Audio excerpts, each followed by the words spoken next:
I think I may have had a light bulb moment around autistic communication. So, autistic people tend to communicate in monologues. It looks something like, oh, I know about ladybugs. One time I bought a package of ladybugs and then I put them out in my garden and they really went pretty well. And just on and on like that. And if you're autistic, you know that the way to communicate with this person is to grab the conversation from them when you're ready. So, just to interrupt them. Neurotypical people struggle with this because they start to see autistic people as narcissistic and not knowing how to yield the conversation to the other person. And I think that I had a light bulb moment around this, like why this occurs. And it had to do with video games that I hate. So I hate video games that make me read things because my brain has such a hard time with the transition from reading to action. So the video games that I do the best with are where my brain does not have to transition modes. I can just go the whole time. And I think that's probably why I tend to just monologue in conversations, because my brain has a hard time switching from doing to listening to doing again.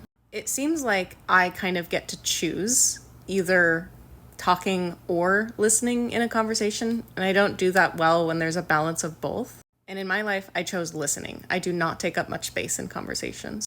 You will notice that less masked autistic people tend to take up more space in conversations. They don't have like a hypervigilance around whether they are leaving enough space for the other person, which is really fascinating to me. But I think there's also this aspect where, as an autistic person, I have a hard time listening to the other person and absorbing what they're saying generally. So I may forget to listen to the details and comment on what the other person said or show that I have heard what they said, which is another reason non-autistic people will see autistic people as narcissistic, inconsiderate. Oh my God, they didn't even listen to me.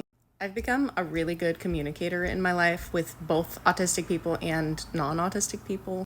And in doing that, I've had to learn certain conversational skills. And a lot of those skills look like listening and processing the information that the person is telling me, leaving space for the other person to talk rather than expecting them to grab the conversation from me. And in a way, you can look at this like masking, or you can look at it like navigating the human landscape in order to do things like have a job, make friends, and have human relationships.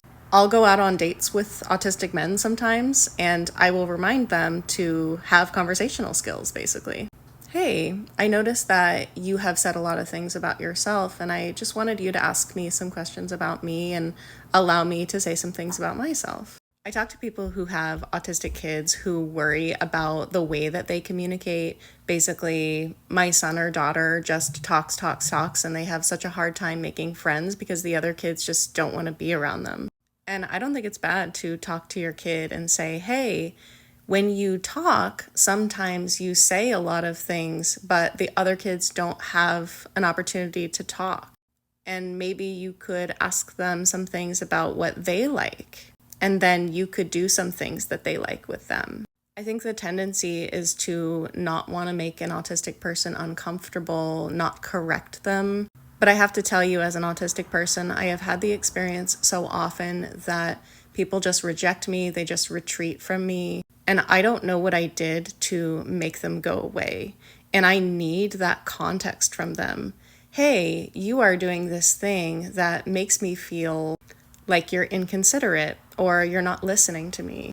If you have the opportunity to communicate that to an autistic person who you're close to, who you're in a position to, either you're their parent or you're close to them and you can reach them emotionally, there are so few opportunities as an adult to get feedback on things that are negative. A lot of the time, people are not in a position to give us a correction or a feedback where it's like, hey, you're doing this thing and it's not helpful. So it's like, if you don't say that to them, who in their life is ever going to be in a position to say that to them? And I think that it's also a conversation around teaching them that certain ways that you behave around other people are a mask and they are a way to relate with the outside world.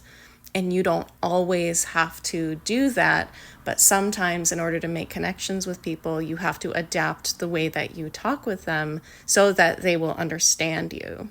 After years of taking up zero space in conversations and just becoming really good at other people doing all the talking, I'm learning how to take up more space. One of the things that I learned about myself that I didn't even know is that I constantly feel like people aren't listening to me, especially when I'm interacting with a group of people. So part of that never speaking up and being the quiet one was when I open my mouth, I do not feel like I have people's undivided attention, and that immediately makes me feel ignored. So it seems like I'm mostly a one-on-one person, which is not a bad thing, but I hope that this helps you navigate your conversations with autistic people and maybe even give some feedback to an autistic person who you would like to be able to make a connection with.